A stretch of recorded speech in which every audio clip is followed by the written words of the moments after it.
ने बहुत सारी चीज़ें सीखी जो बोर्ड्स के लिए बहुत ही इंपॉर्टेंट थी। आज हम लोग क्या करेंगे, पूरे बुक से कुछ ऐसे इंपॉर्टेंट क्वेश्चन के बारे में चर्चा करेंगे जो कि इस साल के लिए बहुत ही इंपॉर्टेंट है, जो इस साल के लिए बहुत ही इंपॉर्टेंट है। क्यों इंपॉर्टेंट है? क्योंकि प्रीवियस ईयर का पेपर देखते हुए यही लगता है कि कुछ ऐसे क्वेश्चंस हैं जो हर 2-3 साल पे रिपीट होते रहते हैं और मैक्सिमम ऐसे क्वेश्चंस हैं जो बार बार क्या होते हैं, रिपीट होते ही होते हैं। ठीक है, जैसे 2 दिन के क्लास में हम लोगों ने मोस्टली जो कवर अप किया था वह ऐसे क्वेश्चन को हमने टच किया था जो कि रेयरली ही, मतलब रेयरली हम नहीं कह सकते कि रेयरली उस पर बच्चे फोकस करते हैं, इसलिए उस पर बच्चे फोकस नहीं करते हैं क्योंकि वो थोड़ा सा डिफ़िकल्ट लगता है, इसलिए बच्चे उस पर थोड़ा फोकस कम करते हैं। आज भी हम लोग पूरे बुक से यानी कि आपके 12th के बुक से कुछ ऐसे टॉपिक्स को कवर करेंगे जो बहुत ही इंपॉर्टेंट है आपके एग्जाम के लिए। तो सबसे पहले बेटा जैसे हम लोग बात करते हैं, जैसे कुछ बच्चों ने कल कमेंट किया था सर क्या पेपर में बायोटेक पेपर से ही सबसे ज़्यादा क्वेश्चन आते हैं? नहीं बेटा, ऐसा कुछ नहीं है, लेकिन मैंने पहले दिन के क्लास में यह बताया था कि बायोटेक ऐसा पोर्शन है जिससे क्वेश्चन आने के चांसेस ज़्यादा होते हैं। क्यों चांसेस ज़्यादा होते हैं? आप लोग कभी भी मॉडल पेपर उठा के देखिएगा तो उसमें बायोटेक वाले पोर्शन से क्वेश्चन ज़्यादा होते हैं।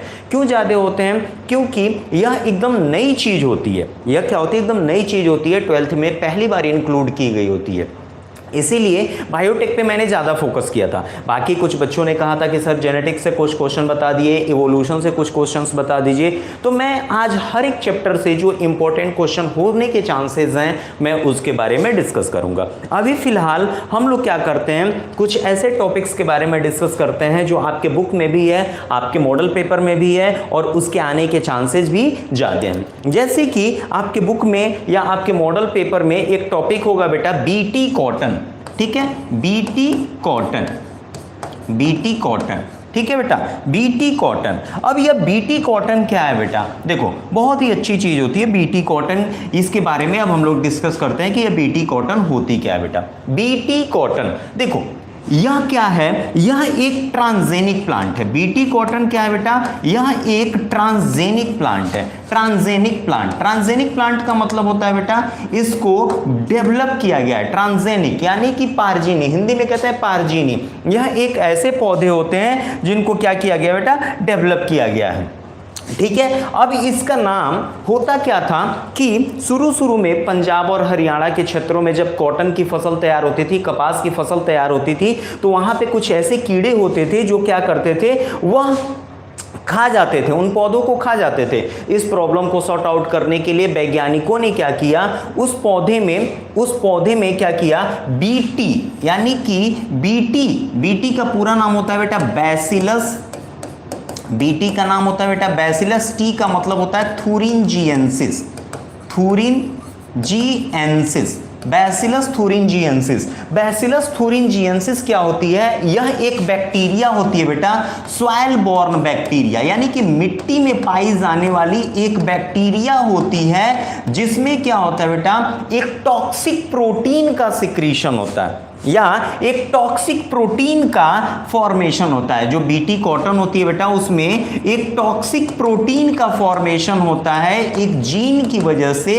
अब देखो यह जो टॉक्सिक प्रोटीन बनता है उस बैक्टीरिया में, तो वैज्ञानिकों ने क्या किया, उस जीन को निकाल लिया। किस जीन को निकाला? जिसकी वजह से उस बैक्टीरिया में इस टॉक्सिक प्रोटीन का फॉर्मेशन हो रहा था, उस जीन को उन्होंने क्या किया, निकाल लिया। और निकाल के उन्होंने उस जीन को ट्रांसफर कर दिया। उस जीन को कहां पे ट्रांसफर कर दिया बेटा?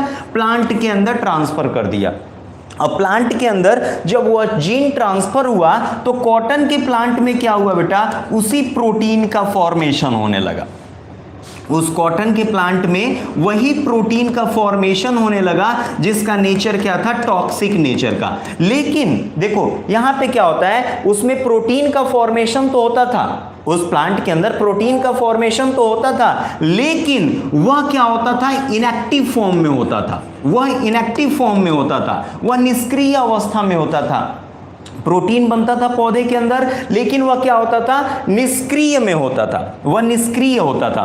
अब देखो यानी कि वह इनएक्टिव होता था, उसका कोई रोल नहीं होता था उस पे। अब देखो बेटा, जैसे ही कोई दूसरा इंसेक्ट जैसे ही कोई दूसरा इंसेक्ट उसे क्या करता था, इनगल्फ करता था। जैसे ही कोई दूसरा इंसेक्ट उस पौधे के किसी भी भाग को इनगल्फ करता था तो उस इंसेक्ट के एलिमेंट्री कैनाल, उस इंसेक्ट के एलिमेंट्री कैनाल के पीएच की वजह से, एलिमेंट्री कैनाल के पीएच की वजह से, कौन सा pH, alkaline pH, alimentary canal के एल्कलाइन पीएच की वजह से वह क्या हो जाता था, जो प्रोटीन क्रिस्टल होता है वह क्या हो जाता था, एक्टिव हो जाता था। वह प्रोटीन क्रिस्टल क्या होता था, एक्टिव हो जाता था। और जैसे ही वह प्रोटीन क्रिस्टल एक्टिव होता था वह क्या करता था, इंसेक्ट के यानी कि उस कीड़े के एलिमेंट्री कैनाल में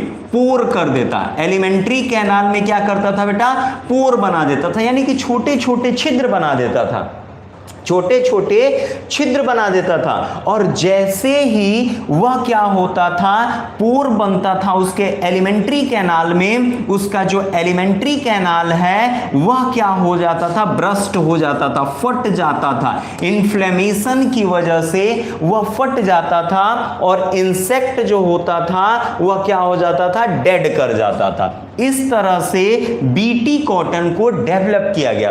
तो बीटी कॉटन क्या होता है, बीटी कॉटन एक ट्रांसजेनिक प्लांट होता है जिसमें एक स्पेशल इंसेक्ट के अगेंस्ट इसको क्या किया जाता है, रेजिस्टेंट बनाया जाता है, जिसमें एक स्पेशल टाइप की बैक्टीरिया का यूज किया जाता है जो सॉइल बैक्टीरिया होती है उसमें से कौन सी सॉइल बैक्टीरिया होती है, बैसिलस थुरिंजिएंसिस। उसमें से हम क्या करते हैं बेटा, उसमें से हम उस जीन को निकालते हैं और प्लांट के अंदर ट्रांसफर कर देते हैं। और ट्रांसफर करने के बाद उस प्लांट के अंदर ही वह क्या होता है, फॉर्मेशन होने लगता है, प्रोटीन क्रिस्टल का फॉर्मेशन होने लगता है। और जैसे ही प्रोटीन क्रिस्टल उसमें बनता है, लेकिन वह इनएक्टिव फॉर्म में बनता है, और इनएक्टिव फॉर्म में बनने के बाद, ठीक है, बनने के बाद वह क्या होता है, जैसे ही कोई इंसेक्ट उसको इनगल्फ करता है तो उसका जो एलिमेंट्री कैनाल होता है, उसका जो आहार नाल होता है वह क्या हो जाता है, फट जाता है। और वह फट जाता है और वो इंसेक्ट की मृत्यु हो जाती है। इस तरह से बीटी कॉटन को डेवलप किया गया। ऐसा नहीं कि सिर्फ कॉटन के प्लांट को ही डेवलप किया गया,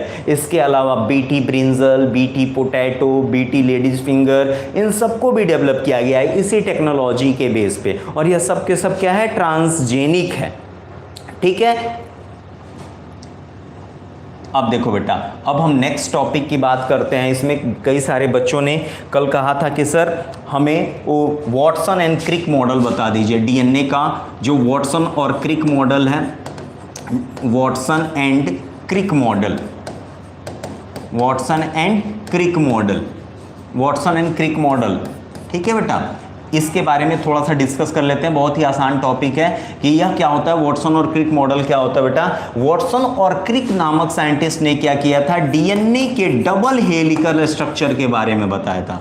वॉटसन और क्रिक ने क्या किया था, डीएनए के डबल हेलिकल स्ट्रक्चर के बारे में बताया था, डबल हेलिकल स्ट्रक्चर के बारे में बताया था। अब डीएनए का डबल हेलिकल स्ट्रक्चर क्या होता है बेटा, यानी कि डीएनए की संरचना के बारे में उन्होंने बताया था। उन्होंने वॉटसन और क्रिक ने 1953 ईस्वी में, 1953 ईस्वी में उन्होंने क्या किया था, सबसे पहले इस डीएनए के स्ट्रक्चर को बताया था कि डीएनए होता कैसे है। तो देखो बेटा, डीएनए के स्ट्रक्चर में सबसे पहले वॉटसन और क्रिक ने क्या बताया था, अभी हम आपको बता रहे हैं डीएनए की स्ट्रक्चर में। देखो बेटा,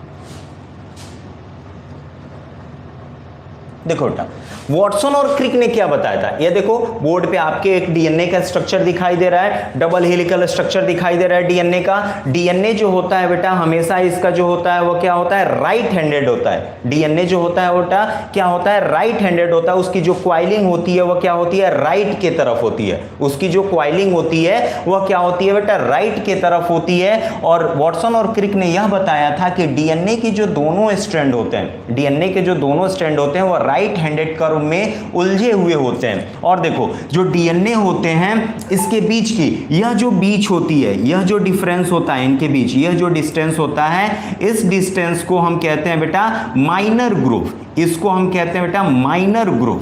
यह जो स्ट्रक्चर है, यह जो स्ट्रक्चर होती है, यहाँ पे यह जो संरचना होती है, जैसे एक रफ डायग्राम हम यहाँ डीएनए का खींचे, ठीक है बेटा। तो देखो डीएनए का एक स्ट्रक्चर हम यहाँ रफली डायग्राम स्ट्रक्चर बना रहे हैं। जैसे देखो यह डीएनए का एक रफ डायग्राम स्ट्रक्चर है। तो यहाँ पे देखो यह जो स्ट्रक्चर होती है इसको हम कहते हैं बेटा माइनर ग्रुव। इसको हम कहते हैं बेटा माइनर ग्रुव। यह वॉटसन और क्रिक ने बताया था। और देखो ये जो पूरी स्ट्रक्चर होती है यहां से यहां तक की पूरी जो स्ट्रक्चर होती है यह होती है बेटा मेजर ग्रुव। यह होती है बेटा क्या? Major groove. माइनर ग्रुव और मेजर ग्रुव। इसकी जो बीच की डिस्टेंस होती है बेटा, यह जो माइनर ग्रुव में इसकी जो बीच की डिस्टेंस होती है, यह पूरी स्ट्रक्चर की, यह जो डबल हेलिकल स्ट्रक्चर है इन दोनों के बीच की जो डिस्टेंस होती है बेटा यह 20 होती है, 20 एंगस्ट्रॉन होती है। और यह की बीच की जो डिस्टेंस होती है यानी कि एक इस पूरे हेलिक्स की, यह जो दिख रहा है यहां से इस पूरे हेलिक्स की जो डिस्टेंस होती है यह होती है बेटा 34 एंगस्ट्रॉन। यह होती है बेटा क्या? 34 एंगस्ट्रॉन। ठीक है। अब देखो जैसे ही 34 एंगस्ट्रॉन होती है, एक पूरे हेलिक्स में 10 न्यूक्लियोटाइड बेस पेयर आपस में क्या होते हैं? जुड़े होते हैं। 10 न्यूक्लियोटाइड बेस पेयर क्या होते हैं? आपस में जुड़े होते हैं। और यह जो 10 न्यूक्लियोटाइड बेस पेयर होते हैं इसके बेस पे एक न्यूक्लियोटाइड बेस पेयर से दूसरे न्यूक्लियोटाइड बेस पेयर की जो दूरी होती है वो होती है बेटा 3.4 एंगस्ट्रॉन। ठीक है। अब देखो इतना तो वॉटसन और क्रिक ने बताया था कि इसके बीच की जो डिस्टेंस होती है, एक स्ट्रैंड से दूसरे स्ट्रैंड के बीच की जो डिस्टेंस होती है वो होती है 20 एंगस्ट्रॉन। और यह जो दोनों स्ट्रैंड होते हैं आपस में क्या होते हैं? डाइसल्फाइड बॉन्ड के द्वारा जुड़े होते हैं, जिसमें इसकी जो न्यूक्लियोटाइड बेस पेयर होती है वह क्या करती है? हेल्प करती है। एडेनिन जो होता है आपको पता है, सबको पता है, एडेनिन किसके साथ जुड़ता है बेटा? डबल बॉन्ड के साथ, वो थाइमिन के साथ जुड़ता है। और ग्वानिन जो होता है वह ट्रिपल बॉन्ड के द्वारा साइटोसिन साथ जुड़ता है। तो यह था वॉटसन और क्रिक का डबल हेलिकल स्ट्रक्चर, जिसमें उन्होंने बताया था कि डीएनए किसके द्वारा जुड़ा होता है, इसके बीच की डिस्टेंस कितनी होती है, क्या काम करता है, यह सारा स्ट्रक्चर है। बहुत छोटा सा यह टॉपिक था डीएनए की संरचना।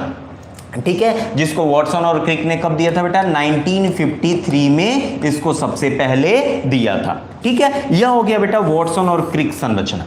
ठीक है। इसके अलावा बेटा कुछ लोगों ने मुझसे कहा था कि सर कुछ ऐसे टॉपिक्स भी बता दीजिए जो लॉन्ग क्वेश्चन में आते हैं और उसके आने के चांसेस जाते हैं। ठीक है। तो बेटा आप लोगों ने chapter 6 molecular basis of inheritance, molecular basis of inheritance, ठीक है, molecular basis of inheritance chapter में एक टॉपिक पढ़ा होगा बेटा आप लोगों ने और सुना भी होगा, ह्यूमन जीनोम प्रोजेक्ट। यह इस साल के लिए एक थोड़ा सा इंपॉर्टेंट टॉपिक है, ह्यूमन जीनोम प्रोजेक्ट। इसको हम इसलिए इंपॉर्टेंट कह रहे हैं बेटा, यह 6 चैप्टर का सबसे इंपॉर्टेंट पोर्शन है, जिसमें डीएनए फिंगरप्रिंटिंग भी है, जिसके बारे में हम लोगों ने कल डिस्कस किया था। ठीक है। अब ह्यूमन जीनोम प्रोजेक्ट क्या होता है बेटा? ह्यूमन जीनोम प्रोजेक्ट क्या होता है? देखो बेटा इसमें है एक वर्ड ह्यूमन, दूसरा वर्ड है जीनोम और तीसरा वर्ड है बेटा project. What is the meaning of human genome project and what is human genome project? देखो बेटा ह्यूमन जीनोम प्रोजेक्ट एक मेगा प्रोजेक्ट है। ह्यूमन जीनोम प्रोजेक्ट एक मेगा प्रोजेक्ट है। ह्यूमन जीनोम प्रोजेक्ट एक मेगा प्रोजेक्ट है। किसके लिए मेगा प्रोजेक्ट है? यह एक मेगा प्रोजेक्ट इसलिए कहा जाता है बेटा क्योंकि एक सिंगल प्रोजेक्ट को कंप्लीट करने के लिए बहुत सारे लगभग 200 से ज्यादा लेबोरेटरीज में हजारों वैज्ञानिकों ने, बहुत सारे देशों ने मिलकर एक साथ काम किया था। लगभग एक प्रोजेक्ट को पूरा करने के लिए 18 कंट्री यानी कि 18 देशों के लगभग 200 से ऊपर लैब में हजारों वैज्ञानिकों ने एक साथ काम किया था। और यह मिलियंस डॉलर प्रोजेक्ट है। यह क्या है? एक $1 मिलियन प्रोजेक्ट है। इसीलिए ह्यूमन जीनोम प्रोजेक्ट को एक मेगा प्रोजेक्ट के नाम से जानते हैं। इसलिए हम इसे क्या करते हैं बेटा, मेगा प्रोजेक्ट के नाम से जानते हैं। अब देखो इसे मेगा प्रोजेक्ट के नाम से क्यों जानते हैं, यह तो पता चल गया कि 18 देशों के लगभग 18 देशों के 200 लेबोरेटरीज में हजारों वैज्ञानिकों ने एक साथ मिलकर काम किया था, इसीलिए इसे हम मेगा प्रोजेक्ट के नाम से जानते हैं। ठीक है, अब देखो इस प्रोजेक्ट की शुरुआत 1983 ईस्वी में हो गई थी। इस प्रोजेक्ट की शुरुआत 1983 ईस्वी में हो गई थी और इस प्रोजेक्ट का प्रपोजल बना के सबसे पहले एनर्जी डिपार्टमेंट ऑफ अमेरिका, ऊर्जा विभाग, एनर्जी डिपार्टमेंट ऑफ अमेरिका और NIH, नेशनल इंस्टीट्यूट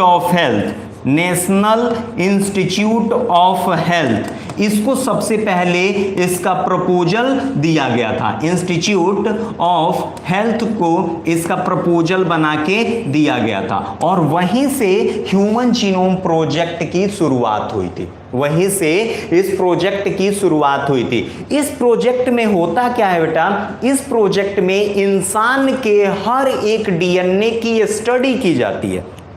इसमें इंसान के हर एक DNA की स्टडी की जाती है। DNA की स्टडी करने का मतलब बेटा कि इंसान के अंदर जो DNA पाई जाती है उसके हर एक न्यूक्लियोटाइड बेस पेयर की स्टडी की जाती है। उसके हर एक न्यूक्लियोटाइड बेस पेयर की स्टडी की जाती है। क्यों की जाती है बेटा, क्योंकि इंसानों के अंदर होने वाले हर एक बदलाव को समझा जा सके, क्योंकि इंसानों के अंदर होने वाले हर एक बदलाव को समझा जा सके। आज की नई जनरेशन में इंसानों के अंदर इतनी सारी बीमारियां हो रही हैं, बहुत सारे चैलेंजेस को हमें फेस करने पड़ रहे हैं, तो उन सारी चैलेंजेस को समझने के लिए इस प्रोजेक्ट को बनाया गया। ह्यूमन जीनोम प्रोजेक्ट के थ्रू, अगर आपने बुक में कभी देखा होगा, कभी नोटिस किया होगा, तो उसमें सारी चीजें लिखी गई हुई हैं कि ह्यूमन जीनोम प्रोजेक्ट के थ्रू हम इंसान के अंदर होने वाले हर एक बदलाव के बारे में समझ सकते हैं। अगर हम इंसान के हर एक DNA की स्टडी कर लें तो हम यह पता लगा लेंगे कि कौन सा जीन किस कैरेक्टर के लिए या किसके लिए उत्तरदायी है, रिस्पॉन्सिबल है, तो हम उसमें वह बदलाव करके हम उसमें वह सुधार कर सकते हैं। इसलिए ह्यूमन जीनोम प्रोजेक्ट बहुत ही महत्वपूर्ण प्रोजेक्ट माना जाता है साइंस के फील्ड में। नॉर्मली आपके बुक में यह दिया गया है और यह बताया भी जाता है, और इस प्रोजेक्ट की खासियत भी है कि इंसान के अंदर 3.6 इंटू 10⁹ न्यूक्लियोटाइड बेस पेयर है। यानी कि इसके अंदर जो DNA है, इंसान के अंदर जो DNA है उसमें 3.6 इंटू 10⁹ न्यूक्लियोटाइड बेस पेयर होती हैं। और अगर हम इसके हर एक न्यूक्लियोटाइड बेस पेयर की स्टडी कर लें तो हम क्या कर सकते हैं, इंसान के अंदर होने वाले हर एक बदलाव को समझ सकते हैं। इंसान के अंदर हर एक बदलाव को समझ सकते हैं। अब देखो, जब हर एक बदलाव को समझ सकते हैं तो क्या हो सकता है, तो हम उसके अंदर जो बदलाव हो रहे हैं इंसान के अंदर, उसके बारे में अगर कोई खराब बदलाव हो रहा है तो हम उस जीन को काट के हटा सकते हैं और उसके जगह पे नॉर्मल फंक्शनल हेल्दी जीन मिला के उसमें वो बदलाव को सही कर सकते हैं। इसलिए हमें DNA के अंदर जो भी न्यूक्लियोटाइड बेस पेयर हैं इस प्रोजेक्ट के थ्रू स्टडी किया जाता है। अगर इंसान के हर एक DNA की स्टडी कर ली जाए और उसके डाटा को कलेक्ट करना हो, इंसान के हर एक DNA की स्टडी कर लिए जाए और उसके डाटा को कलेक्ट करना हो, तो ध्यान से सुनना बेटा, हमें 3300 बुक की रिक्वायरमेंट होगी। यानी कि हमें इंसान के DNA की अगर स्टडी कर ले और उसका डाटा लिखना हो, यानी कि उसके बारे में लिखना हो कि यह DNA किसके लिए रिस्पॉन्सिबल है, ध्यान से सुनना, तो यह 3300 बुक की रिक्वायरमेंट होगी। हर एक बुक में 1000 पेज होंगे और हर एक पेज पे 1000 वर्ड लिखे गए होंगे, तब हम उस डाटा को राइट कर सकते हैं फिजिकली। तब हम क्या कर सकते हैं, उस डाटा को राइट कर सकते हैं, लिख सकते हैं फिजिकली। सोचो यह कितना लंबा हो जाएगा, अगर स्टोर करके रखना हो उसको तो कितना लंबा हो जाएगा उस डाटा को। इस प्रॉब्लम को सॉर्ट आउट किया गया। साइंस की एक एडवांस फील्ड आती है बायो इन्फॉर्मेटिक्स की सहायता से इसके पूरे डाटा को कलेक्ट करके कंप्यूटर वाली लैंग्वेज में हम लोग रख लेते हैं। जो यह ह्यूमन जीनोम प्रोजेक्ट है, जो यह ह्यूमन जीनोम प्रोजेक्ट है, इसकी शुरुआत इंडिया में, इसकी शुरुआत इंडिया में भी हुई। ह्यूमन जीनोम प्रोजेक्ट की शुरुआत इंडिया में भी हुई और इंडिया में इसकी शुरुआत किए थे एक वैज्ञानिक थे जेम्स वॉटसन। एक वैज्ञानिक थे जेम्स वॉटसन। जेम्स वॉटसन नामक वैज्ञानिक ने सबसे पहले क्या किया था, इसकी शुरुआत की थी। ठीक है, जेम्स वॉटसन नामक वैज्ञानिक ने सबसे पहले इसको हैदराबाद में इसको शुरू किया था और इसकी मेंबर बनी थी इंडिया। 18 देशों में एक देश इंडिया भी इसका मेंबर बना था। ठीक है, अब यह जो ह्यूमन जीनोम प्रोजेक्ट है बेटा, यह एक मेगा प्रोजेक्ट इसलिए भी कहा जाता है क्योंकि इस प्रोजेक्ट के थ्रू हम इंसान के अंदर होने वाले हर एक बदलाव को समझ सकते हैं, हर एक चीज को जान सकते हैं कि इंसान के अंदर होने वाले बदलाव कौन कौन से हैं। इसलिए यह एक मेगा प्रोजेक्ट भी है। ठीक है, अब देखो यह जो ह्यूमन जीनोम प्रोजेक्ट है, इसकी क्या उपयोगिता है। ह्यूमन जीनोम प्रोजेक्ट की उपयोगिता इसलिए भी है क्योंकि ह्यूमन जीनोम प्रोजेक्ट के थ्रू हम इंसान के अलावा हम उसके हर एक इंडिविजुअल की भी पहचान कर सकते हैं। सर,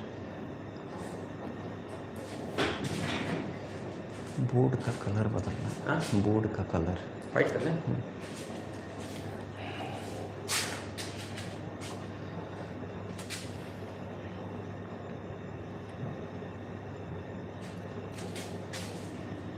ठीक है बेटा, यह था ह्यूमन जीनोम प्रोजेक्ट, यह था ह्यूमन जीनोम प्रोजेक्ट। अब देखो ह्यूमन जीनोम प्रोजेक्ट के अलावा अब इसमें आपके बुक में बहुत सारे ऐसे क्वेश्चंस हैं जो इस साल के बोर्ड के लिए बहुत ही इंपॉर्टेंट है। कल मैंने डीएनए फिंगरप्रिंटिंग के बारे में बता दिया था आप लोगों को। ठीक है, इसके अलावा कुछ ऐसे टॉपिक्स हैं जो इस साल के लिए बहुत ही इंपॉर्टेंट हैं, मैं उसके बारे में भी डिस्कस कर दे रहा हूं आपके इस बोर्ड के एग्जाम के लिए।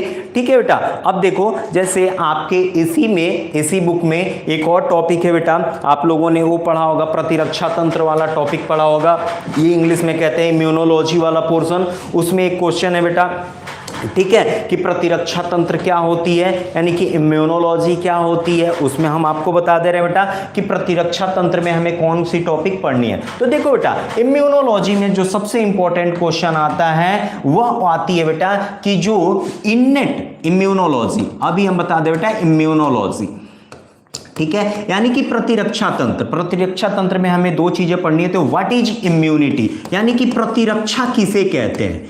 इम्यूनिटी क्या होती है, इम्यूनिटी क्या होती है बेटा। तो देखो इम्यूनिटी क्या होती है, अब देखो बेटा इम्यूनिटी क्या होती है, रोग से लड़ने की क्षमता। यानी कि जब भी कोई फॉरेन पार्टिकल हमारी बॉडी में इंटर करता है तो हमारी बॉडी क्या होती है, उससे लड़ने की क्षमता को बढ़ावा देती है, यानी कि हमारी बॉडी उसके अगेंस्ट रिस्पॉन्स करती है। उसी को हम क्या कहते हैं बेटा, इम्यूनिटी कहते हैं। उसी को हम क्या कहते हैं बेटा, इम्यूनिटी कहते हैं। अब देखो इम्यूनिटी होती कितने तरह से हमारी बॉडी में, जो इम्यूनिटी होती है वह दो तरह की होती है बेटा, एक होती है इन्नेट और एक होती है बेटा एक्वायर्ड। एक होती है इन्नेट और एक होती है एक्वायर्ड। देखो बेटा ध्यान से सुनना, इन्नेट क्या होता है, इन्नेट का मतलब होता है कि ऐसे प्रतिरक्षा तंत्र जो हमारे शरीर में पहले से उपस्थित है, ऐसी प्रतिरक्षा तंत्र जो हमारे शरीर में पहले से उपस्थित है, उसे हम कहते हैं बेटा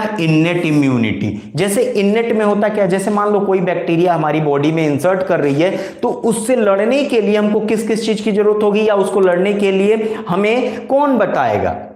तो सबसे पहले क्या करती है, सलाइवा रोकती है। जैसे मान लो अगर माउथ के थ्रू इंटर कर रहा है तो सलाइवा रोकेगी, फिर हमारी जो एलिमेंट्री कैनाल की पीएच होगी वह रोकेगी। यानी कि हमारी बॉडी में जो चीजें हैं जो हमारी बाय बर्थ मिलती हैं उसे हम इन्नेट कहते हैं। यानी कि हम वायरस, बैक्टीरिया, प्रोटोजोअन्स जो हमें बीमार करते हैं वह उनको रोकने के लिए बाय बर्थ जो हमको चीजें मिलती हैं वह आती हैं बेटा इन्नेट इम्यूनिटी में। और एक्वायर्ड इम्यूनिटी का मतलब क्या होता है कि ऐसे फॉरेन पार्टिकल जो हमारी इन्नेट इम्यूनिटी के द्वारा नहीं रोके जा सकते हैं, उनको हम बाहर से इम्यूनिटी प्रोवाइड करा के, हम बाहर से इम्यूनिटी प्रोवाइड करा के हम क्या करते हैं, उसको किल करने का काम करते हैं, उसे हम कहते हैं बेटा एक्वायर्ड इम्यूनिटी। एग्जाम्पल जैसे आप लोगों ने सुना होगा कि जैसे इननेट में क्या होता है, इननेट में ऐसा होता है कि जैसे एक बार क्या हो गया, अगर कोई बीमार हो गया तो हमारी बाय बर्थ जो इम्यून सिस्टम होती है उससे बचाने की कोशिश करती है, और नहीं बचा पाती है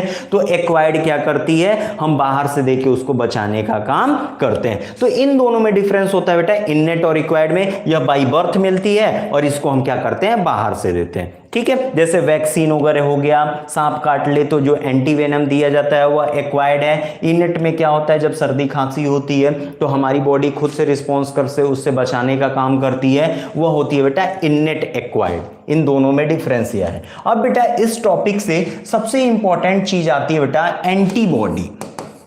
एंटीबॉडी, अब यह एंटीबॉडी क्या होती है बेटा, एंटीबॉडी होती है बेटा जब कोई फॉरेन पार्टिकल हमारी बॉडी में इंटर करता है, जब हमारी बॉडी में कोई फॉरेन पार्टिकल इंटर करता है तो उससे बचने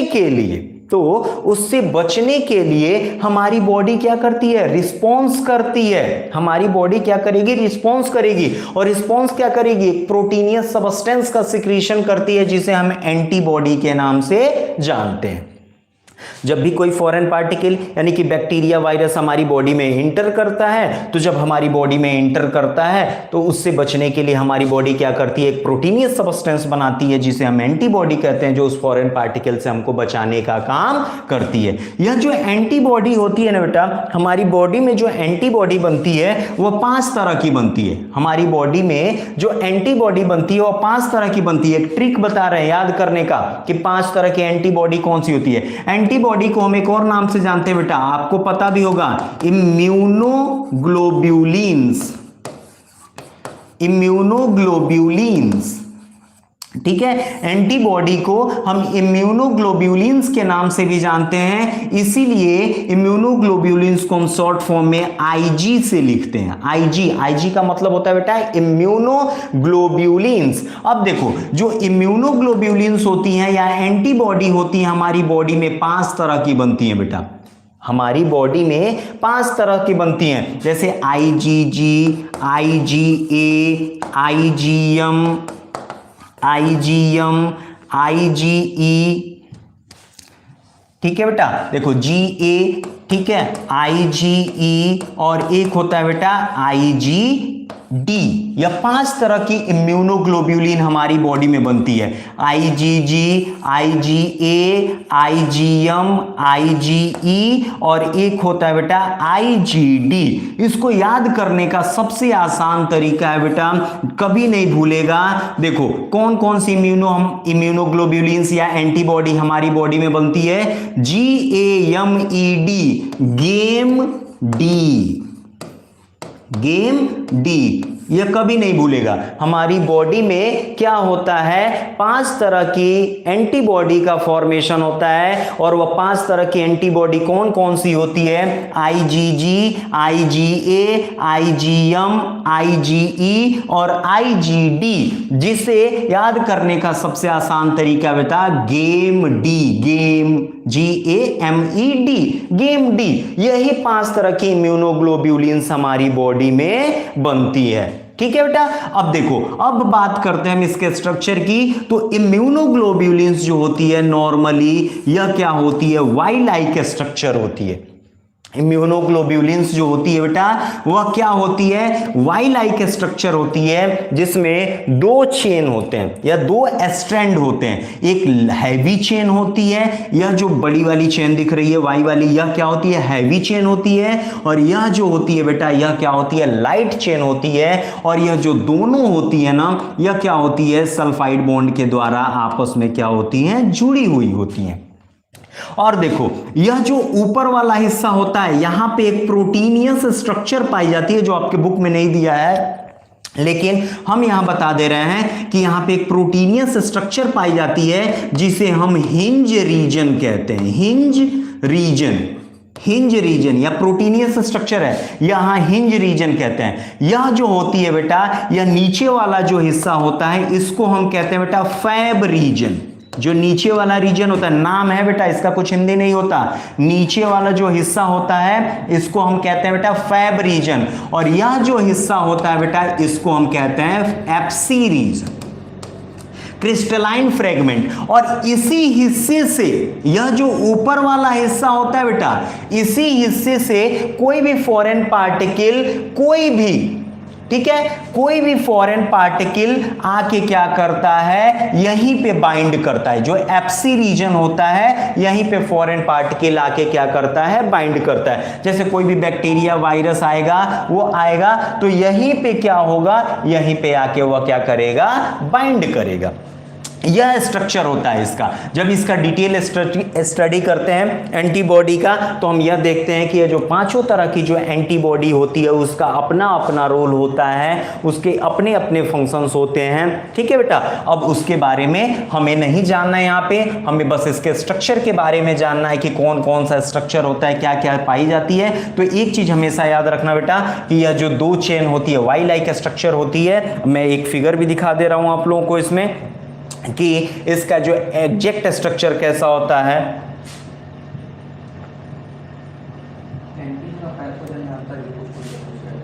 बता दे।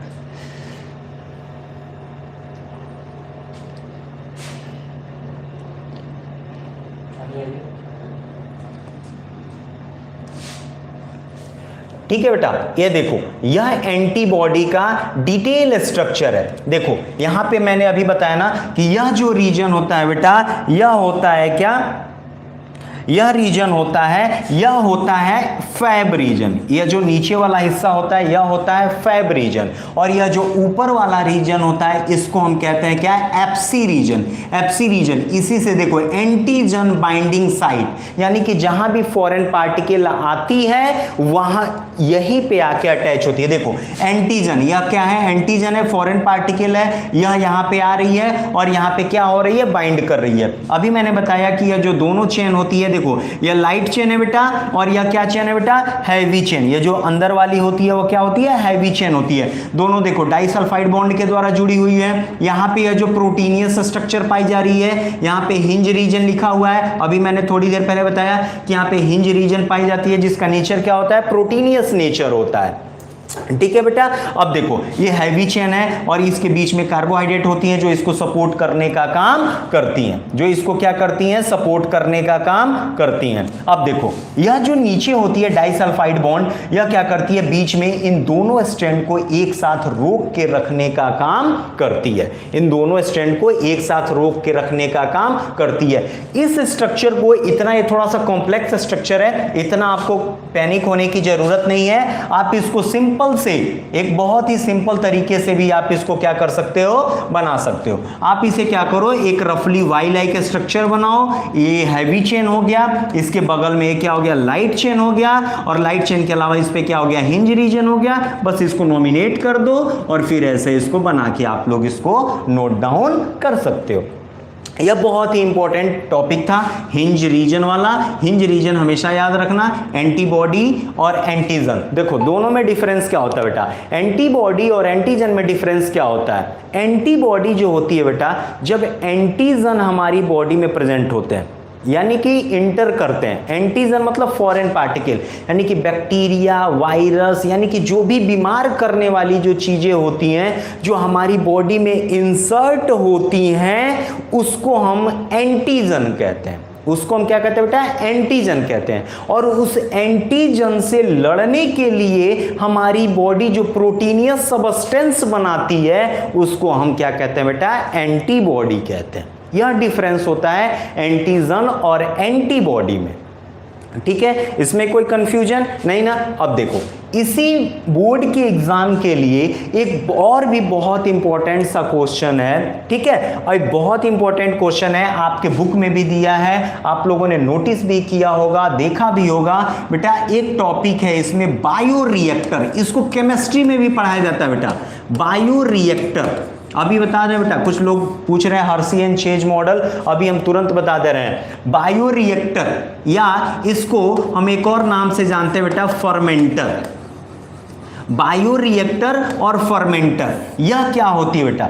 बायोरिएक्टर और फर्मेंटर एक इंस्ट्रूमेंट होता है। बायोरिएक्टर और फर्मेंटर जो होता है एक इंस्ट्रूमेंट होता है जो स्टील का बना हुआ अबाउट 1000 लीटर तक का होता है, जो स्टील का बना अबाउट 1000 लीटर तक का होता है, और इसका जो बेस होता है वह कर्व्ड होता है। हमेशा याद रखना, जो बायोरिएक्टर होता है उसका बेस कर्व्ड होता है। क्यों बायोरिएक्टर का बेस कर्व्ड होता है? क्योंकि इसमें जो होता है ना, कंटामिनेशन ना फैले, इसलिए इसका जो बेस होता है वह क्या होता है? कर्व्ड बनाया जाता है। जो बायोरिएक्टर होता है इसमें हम क्या करते हैं, बहुत सारे हार्मोन्स, एंजाइम्स, प्रोटीन्स को हम क्या करते हैं, एनाएरोबिक कंडीशन में फॉर्मेशन कराने के लिए इसका यूज करते हैं। जो बायोरिएक्टर होता है किसी भी एंजाइम, हार्मोन्स या प्रोटीन को बनाने के लिए यह क्या करता है, सुटेबल कंडीशन प्रोवाइड करने का काम करता है। सुटेबल कंडीशन प्रोवाइड कराता है। सुटेबल कंडीशन का मतलब होता है कि जिन चीजों की जरूरत होती है उन सभी चीजों के फॉर्मेशन के लिए यह सारी उपलब्धियां उसमें होती हैं, यानी कि जो भी चीज चाहिए यह उसको देता है।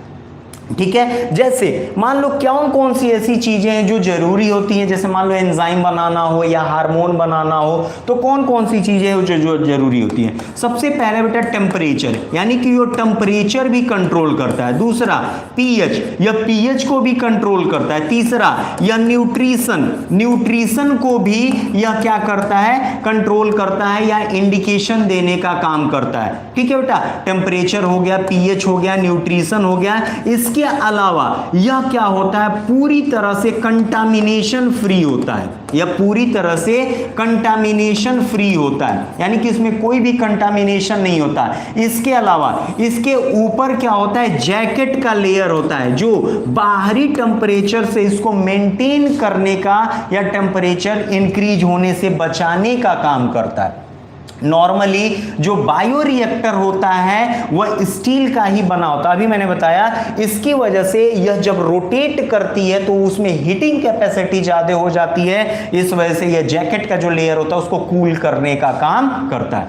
नॉर्मली जो बायोरिएक्टर होता है वह दो तरह का होता है, बहुत ही सिंपल भाषा में बता रहे बेटा। एक होता है सिंपल बायोरिएक्टर और दूसरा होता है मॉडिफाइड। अभी इसका जो बुक में जो नाम दिया है वह भी हम बता दे रहे बेटा। एक होता है सिंपल बायोरिएक्टर और एक होता है मॉडिफाइड। सिंपल बायोरिएक्टर और मॉडिफाइड बायोरिएक्टर में क्या होता है, सिंपल बायोरिएक्टर जो होता है इसमें बस क्या होता है, एजिटेटर लगा होता है, एजिटेटर, और इसमें क्या होता है, एक मोटर लगा होता है और इसमें फैन लगे होते हैं, यानी कि यह सिर्फ मीडिया को मिक्स कराता है ताकि उसको न्यूट्रिशन मिलते रहे और प्रोडक्शन होता रहे, किसी भी प्रोडक्ट का फॉर्मेशन होता रहे। और जो मॉडिफाइड होता है इसमें एजिटेटर के अलावा क्या होता है, टेम्परेचर कंट्रोलर, पीएच कंट्रोलर और फैंस, ब्लेड, सारी चीजें होती हैं जो उसको क्या करती है, रोटेट करके क्या करते हैं, मीडिया को मिक्स कराती हैं ताकि हर एक, ठीक है, ताकि हर एक जो भी बैक्टीरिया है उसको न्यूट्रिशन मिल सके और फंक्शन जो है उसका परफॉर्म हो सके और वो अपने प्रोडक्ट का फॉर्मेशन कर सके। इसी में देखो, अगर बायोरिएक्टर में, ध्यान से सुनना बेटा, यह सबसे इंपॉर्टेंट टॉपिक है, अगर बायोरिएक्टर में किसी प्रोडक्ट का फॉर्मेशन हो जाता है, अगर बायोरिएक्टर में किसी प्रोडक्ट का फॉर्मेशन हो जाता है, बायोरिएक्टर में अगर किसी प्रोडक्ट का फॉर्मेशन हो जाता है तो उस प्रोडक्ट को सेपरेट करना, ध्यान से सुनना बेटा, उस प्रोडक्ट को सेपरेट करना, सेपरेट करके क्या करना, प्यूरिफाई करना, प्यूरिफाई करके सेपरेट करना, सेपरेट करके प्यूरिफाई करना, प्यूरिफाई करके टेस्ट करना, टेस्ट करके पैकिंग करना, पैकेजिंग, पैकेजिंग करके उसकी मार्केटिंग करना, मार्केटिंग करना और मार्केटिंग के बाद उसका यूज करना। देखो अगर मान लो बायो रिएक्टर में कोई प्रोडक्ट बन गया, उस प्रोडक्ट को सेपरेट करना, सेपरेट करके प्यूरिफाई करना, प्यूरिफाई करके टेस्ट करना, टेस्ट करके पैकेजिंग करना, पैकेजिंग करके मार्केटिंग करना और मार्केटिंग करके यूज करना, यह पूरी प्रोसेस जो होती है, इस पूरी प्रोसेस को बेटा हम कहते हैं down stream processing. Down stream processing, down stream processing यह बहुत इंपॉर्टेंट है। यह डाउन स्ट्रीम प्रोसेसिंग किसे कहते हैं बेटा? कि जब बायो रिएक्टर में कोई प्रोडक्ट बन जाए, जब बायो रिएक्टर में क्या हो बेटा, कोई प्रोडक्ट बन जाए, उस प्रोडक्ट को बाहर निकालना, सेपरेट करना, सेपरेट करके प्यूरिफाई करना, प्यूरिफाई करके टेस्ट करना, टेस्ट करके पैकेजिंग करना, पैकेजिंग के बाद मार्केटिंग करना, मार्केटिंग के बाद यूज करना, यह सारी होल प्रोसेस जो होती है उसको हम कहते हैं बेटा डाउन स्ट्रीम प्रोसेसिंग।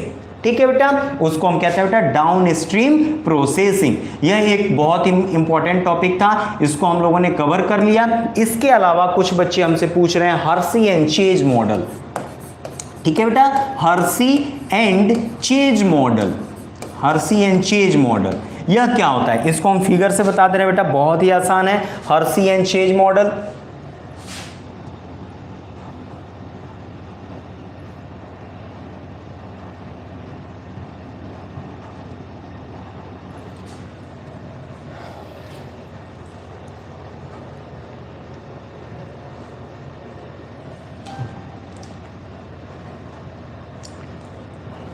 देखो बेटा, हर्शी एंड चेज मॉडल क्या होता है बेटा? हर्शी एंड चेज मॉडल में, ठीक है, हर्शी एंड चेज मॉडल में क्या होता है? देखो बेटा, हर्शी और चेज ने क्या किया था, DNA is a genetic material. यह कहा जाता है बेटा कि डीएनए जो होता है वह क्या होता है, जेनेटिक मटेरियल होता है। डीएनए क्या होता है, जेनेटिक मटेरियल होता है। अब देखो, डीएनए जेनेटिक मटेरियल होता है, सही बात है, इसको कैसे प्रूफ कर देंगे? किसी के कहने से तो हम मानेंगे कि नहीं कि डीएनए क्या होता है, जेनेटिक मटेरियल होता है। तो देखो, हर्शी और चेज ने क्या किया, एक एक्सपेरिमेंट किया। उन्होंने क्या किया, बैक्टीरियोफेज, आपने नाम सुना होगा बेटा बैक्टीरियोफेज। यह जो बैक्टीरियोफेज होती है एक ऐसी वायरस होती है जिसमें यह एबिलिटी होती है, यह कैपेबिलिटी होती है कि यही बैक्टीरिया को इन्फेक्ट करने का काम करती है। यह जो बैक्टीरियोफेज होती है वह क्या करती है, यह इन्फेक्ट करने का काम करती है। किसको इन्फेक्ट करने का काम करती है? बैक्टीरिया को इन्फेक्ट करने का काम करती है, इसीलिए इसका नाम पड़ा था बेटा बैक्टीरियोफेज।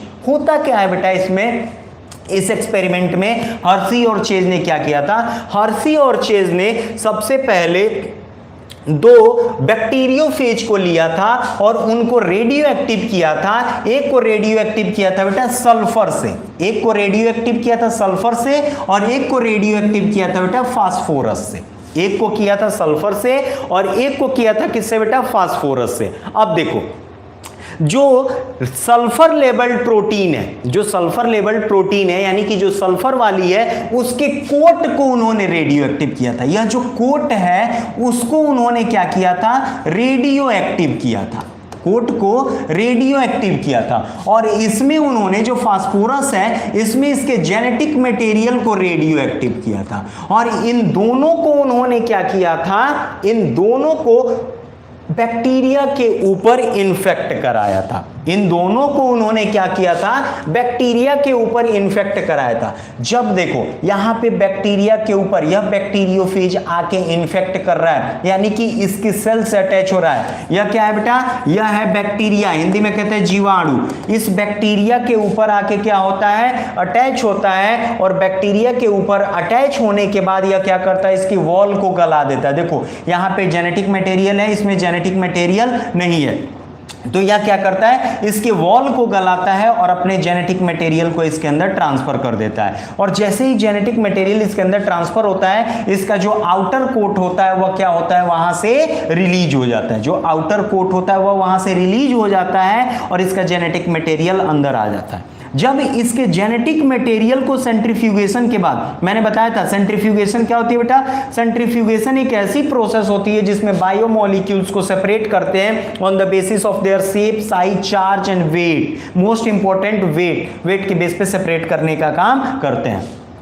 तो जब सेंट्रीफ्यूगेशन से उन्होंने इस डीएनए को निकाल के देखा तो उन्होंने यह देखा कि इसमें तो वह रेडियो एक्टिव की प्रोबेबिलिटी है ही नहीं, वह रेडियो एक्टिव की प्रोबेबिलिटी है ही नहीं जो हर्शी और चेज ने इसके ऊपर इंसर्ट कराया था। तब उन्होंने क्या किया, दूसरे सेम यही एक्सपेरिमेंट उन्होंने क्या किया था, दूसरे में किया था जो फास्फोरस से लेबल्ड था, रेडियो एक्टिव था। जब उन्होंने क्या किया, सेम प्रोसेस इसके साथ किया तो उन्होंने देखा कि लास्ट में जिसके जेनेटिक मटेरियल को रेडियो एक्टिव किया गया था, उस जेनेटिक मटेरियल को जब यहां पे बैक्टीरिया क्या करती है, उसको इंसर्ट करा लेती है अपनी बॉडी के अंदर। कैसे इंसर्ट कराती है, जब इन्फेक्शन होता है, किसका इन्फेक्शन होता है बेटा, बैक्टीरियोफेज का, ठीक है। जब बैक्टीरियोफेज का इन्फेक्शन होता है तो यह क्या करती है, जेनेटिक मटेरियल इसके अंदर आती है और जब इस जेनेटिक मटेरियल का उन्होंने स्टडी किया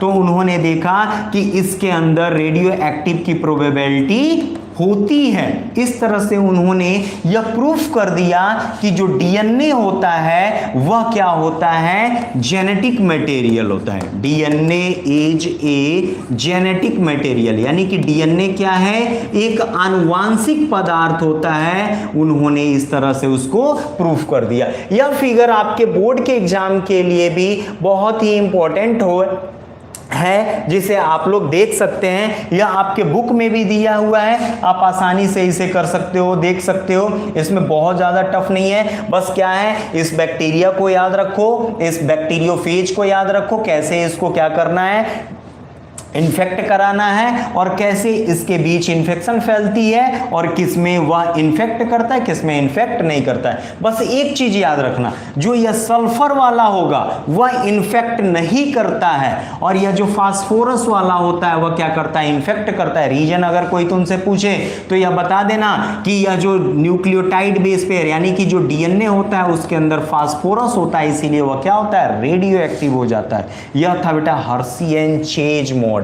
यह क्या होती है बेटा, हर्शी एंड चेज मॉडल, ठीक है। इसके अलावा बेटा कुछ ऐसे पोर्शंस हैं जो इस साल के लिए इंपॉर्टेंट हैं और मैं उसको बता दे रहा हूं वो कौन कौन से हैं। बेटा आपके मॉडल पेपर में एक दिया था, बहुत सारा, अगर आप लोगों ने मॉडल पेपर डाउनलोड किया होगा तो उसमें दिया होगा बेटा, देखे होगे, एक टॉपिक दिया होगा हाइबरनेशन,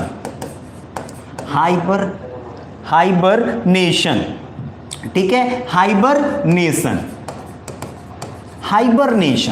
ठीक है बेटा। हाइबरनेशन क्या होती है बेटा, हाइबरनेशन हिंदी में कहते हैं बेटा शीत निष्क्रियता, इसको हम कहते हैं बेटा शीत निष्क्रियता। शीत निष्क्रियता का मतलब होता है जब बहुत ज्यादा ठंडी बढ़ जाती है, जब बहुत ज्यादा ठंडी बढ़ जाती है उस कंडीशन में कुछ ऐसे ऑर्गेनिज्म होते हैं जो क्या करते हैं बेटा, अपने बचाव के लिए वह जमीन के अंदर चले जाते हैं, कुछ देर के लिए, कुछ दिनों के लिए वह सुसुप्तावस्था में चले जाते हैं ताकि वह उसके प्रकोप से बचे रहें। उसी टॉपिक को हम क्या कहते हैं, या उसी प्रोसेस को हम शीत निष्क्रियता या हाइबरनेशन के नाम से जानते हैं। हाइबरनेशन क्या होती है बेटा, यानी कि ठंडी से बचने के लिए क्या किया जाता है, कुछ ऑर्गेनिज्म जो होते हैं सुसुप्ता अवस्था यानी कि जमीन के नीचे चले जाते हैं ताकि वह उसके प्रकोप से बचे रहें, उसी को हम क्या कहते हैं, हाइबरनेशन कहते हैं। एग्जाम्पल इसका हो गया बेटा,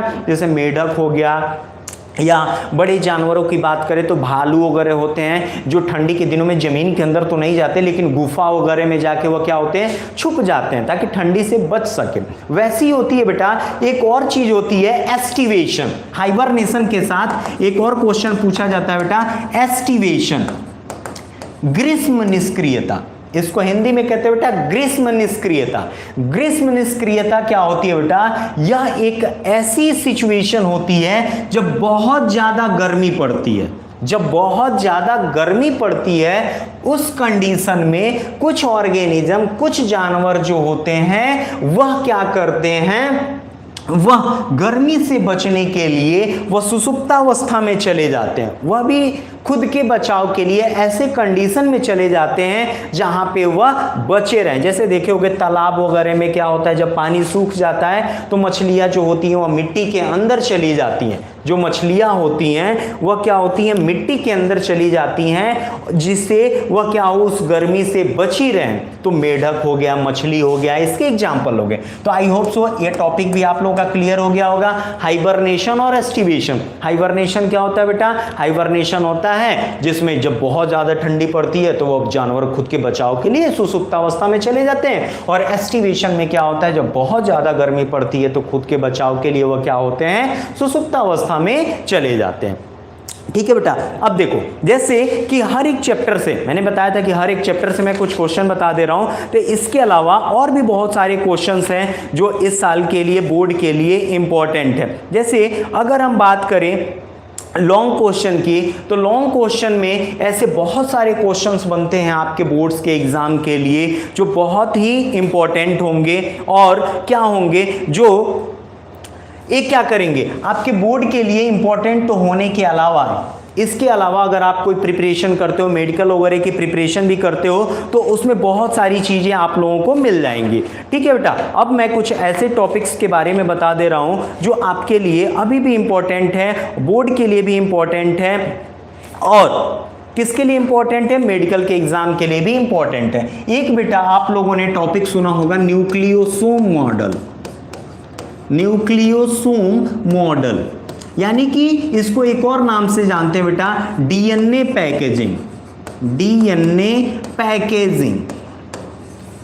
कल मैंने बताया था बेटा, एक वर्ड मैंने यूज किया था कि हमारी बॉडी में डीएनए इतना लंबा होता है कि हम वहां से लगभग सूर्य से 6 बार, सूर्य तक 6 बार जा सकते हैं और 6 बार वापस आ सकते हैं। जाने की बात नहीं कर रहे हैं कि सूर्य के पास जाओ, मतलब एक एस्टिमेटेड वो निकाला गया है कि आप 6 बार जा सकते हो और 6 बार आ सकते हो। और हमारा 6 फुट का शरीर है, 6 फुट के शरीर में इतना लंबा डीएनए कैसे पैकेज्ड है, कैसे पैकेज्ड है, इसके बारे में न्यूक्लियोसोम मॉडल में बताया गया है। तो न्यूक्लियोसोम मॉडल में बताया क्या, कैसे डीएनए पैकेजिंग होता है। तो बेटा देखो, डीएनए पैकेजिंग जो होता है, डीएनए पैकेजिंग के लिए इसमें कुछ प्रोटीन्स जो होते हैं वह पार्टिसिपेट करते हैं। यानी कि इसके पैकेजिंग के लिए एक प्रोटीन होती है जो बहुत ही हेल्पफुल होती है, जिसको हम कहते हैं बेटा हिस्टोन प्रोटीन।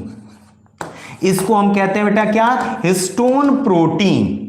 यही क्या करती है, इसके पैकेजिंग में हेल्प करती है। करती क्या है बेटा, हिस्टोन प्रोटीन। तो जो हिस्टोन प्रोटीन होती है जो डीएनए पैकेजिंग में हेल्प करती है, वह क्या होती है, 5 तरह की होती है, H1, H2A, H2B, H3, H4। यह 5 तरह की हिस्टोन प्रोटीन होती है और यही डीएनए पैकेजिंग में हेल्प करती है। इसमें से जो H2A, H2B, H3 and H4 जो होती है वह क्या करती है, 2 के नंबर में होती है, वह 2-2 की संख्या में होती है, और यह चारों मिलकर क्या करती है, एक ऑक्टामर का फॉर्मेशन करती है। रफली डायग्राम यहां पे बना रहे हैं, यहां पे देखो एक ऑक्टामर का फॉर्मेशन करती हैं, जिसके ऊपर क्या होती है, डीएनए की क्वाइलिंग होती है। इसी के ऊपर क्या होती है, डीएनए की क्वाइलिंग होती है। एक ऑक्टामर यहां बनेगा, यहां पे इसी के ऊपर जो होती है वह डीएनए क्या होती है, बाइंड करती है। जैसे एक ऑक्टामर यह हो गया और यह एक ऑक्टामर यह हो गया। इसी के ऊपर क्या होता है, डीएनए 2 बार रैप होता है। डीएनए जो होता है वह क्या होता है, 2 बार रैप होता है। फिर यहां से यह क्या होता है, दूसरे ऑक्टामर के पास जाता है और यहां भी 2 बार रैप होता है। तो यह जो होती है, यह एक डीएनए को, यानी कि एक ऑक्टामर से दूसरे ऑक्टामर को जोड़ने वाले डीएनए को हम कहते हैं बेटा लिंकर डीएनए।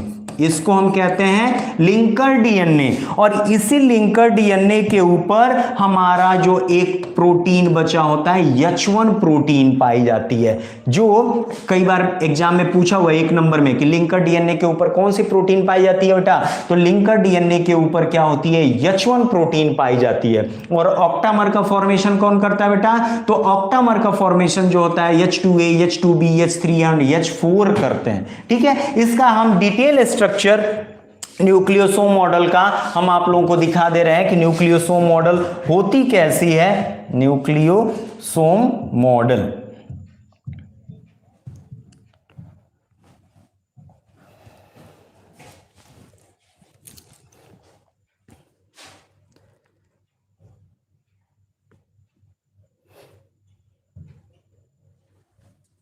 देखो बेटा, यह जो फिगर है यही मैंने रफली खींचा था। यह जो है यह हिस्टोन ऑक्टामर है। यह क्या है बेटा, हिस्टोन ऑक्टामर। यह जो गोल संरचना दिखाई दे रही है यह क्या बेटा, हिस्टोन ऑक्टामर। जिसको किसने बनाया है, ऑक्टामर का फॉर्मेशन किससे हो रहा है बेटा, ऑक्टामर का जो फॉर्मेशन हो रहा है बेटा वह हो रहा है H2A, H2B, H3 और H4 प्रोटीन से। यह चारों जो होते हैं यह 2-2 के नंबर में होते हैं और यही ऑक्टामर का फॉर्मेशन करते हैं। और देखो ऐसे ही संरचना दूसरी जगह जाती है तो एक डीएनए देखो 2 बार रैप हुआ है ना, यानी कि 2 बार क्वाइल हुआ है ना, तो यह जाके जब जाती है दूसरी जगह, जैसे मान लो यहाँ पे एक ऑक्टामर है तो यहाँ पे आ रही है, तो यहाँ पे देखो H1 हिस्टोन, यानी कि एक ऑक्टामर से जो दूसरी ऑक्टामर जुड़ती है उसको हम कहते हैं लिंकर डीएनए। यह जो डीएनए जुड़ रही है इसको हम कह रहे हैं बेटा लिंकर डीएनए।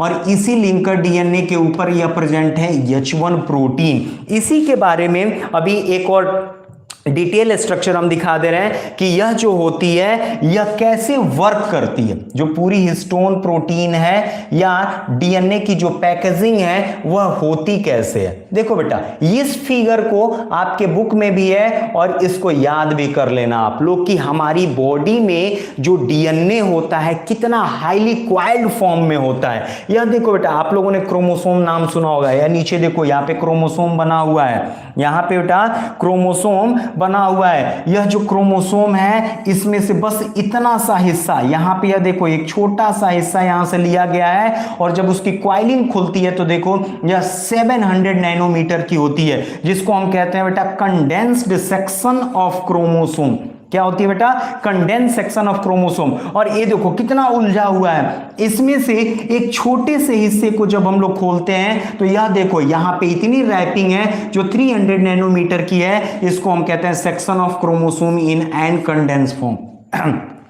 अब यह जो खुला हुआ हिस्सा है इसमें से एक छोटे से हिस्से को जब हम लेते हैं तो इसको हम कहते हैं बेटा 30 nanometre chromatin fibre of packed nucleosome. और ये देखो यहाँ पे वर्ड का नाम आया है बेटा न्यूक्लियोसोम। और यही चीज जो होती है ना पूरी संरचना को हम क्या कहते हैं बेटा, न्यूक्लियोसोम मॉडल।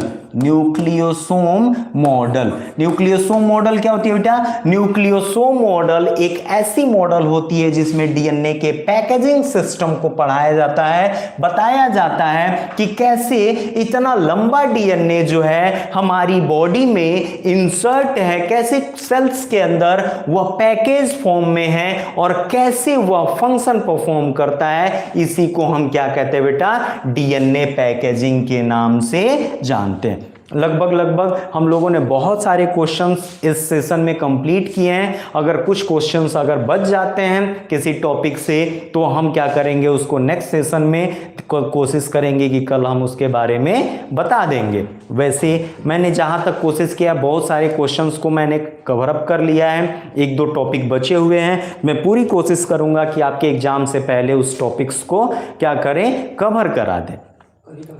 ठीक है, और अब आपके एग्जाम के लिए बेटा अब देखो, अब आप लोग पूरे सिलेबस को कवर अप करने की कोशिश मत करिए। आप लोग जो पढ़ चुके हैं उसी को रिवाइज करिए। कुछ ऐसे क्वेश्चंस को सॉर्ट आउट करिए जिसमें आप क्या कर सको, आप उसको लर्न कर सको, आप उसको बता सको, अच्छे से डिस्क्राइब कर सको, लिख सको।